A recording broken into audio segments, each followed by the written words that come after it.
दीवाना वो तोर मीठ मीठ बोली माँ। बीच गली में छोड़े मोला आज दूसर के होती माँ।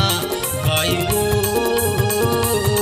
जाति सगा होती ता तोला मैं अपन बना लेती ना। भाई वो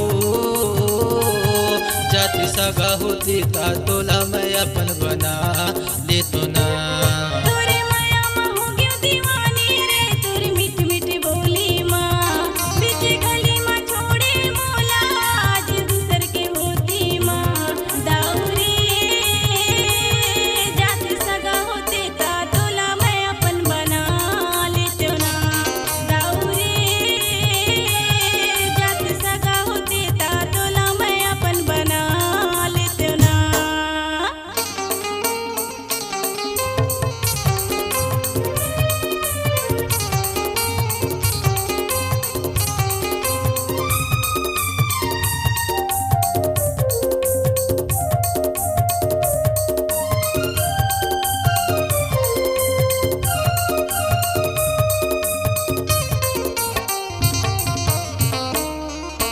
जिंदगी बिता हूँ कई के तहा क्रिया खवा डरी मोला वो क्रिया खवा डरी मोला। नहीं जाने रे हो आधा दीना माँ धोखा दे ही कई के तोला वो धोखा दे ही कई के तोला।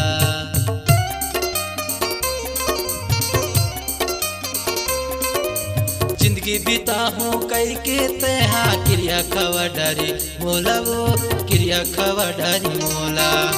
नहीं जाने रे हो आधा दीना माँ धोखा दे ही कई के तोला वो धोखा दे ही कई के तोला।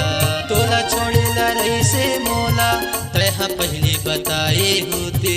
तोला छोड़ेला रही से मोला तहा पहले बताए होते।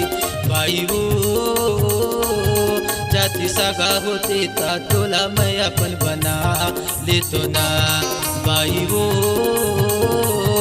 जाति सगा होते ता तोला मैं अपन बना ले तो ना।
सुख के संगवारी होई कई के दिल में बसायो तोला वो दिल में बसायो तोला।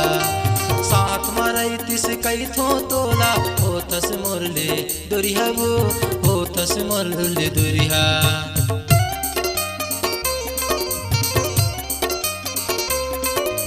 दुख सुख के संगवारी होई कई के दिल में बसायो तोला वो दिल में बसायो तोला।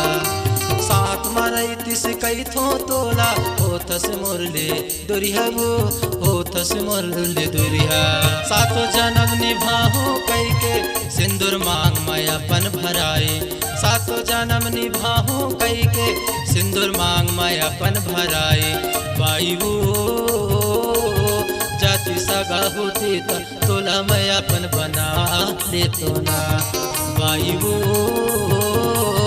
जाति सगा होती तोला मैं अपन बना ले तो ना। तोर माया माँ होगे दीवाना वो तोर मीठ मीठ बोली माँ, बीच गली में छोड़े मोला आज दूसर के होती माँ। भाई वो जाति सगा होती तोला मैं अपन बना ले तो ना। भाई वो जाति सगा होती तोला मैं अपन बना ले तो ना। भाई वो जाति सगा होती तोला मैं अपन बना ले तो ना। जाति सगा होती तोला मैं अपन बना ले तो, जाति सगा होती तो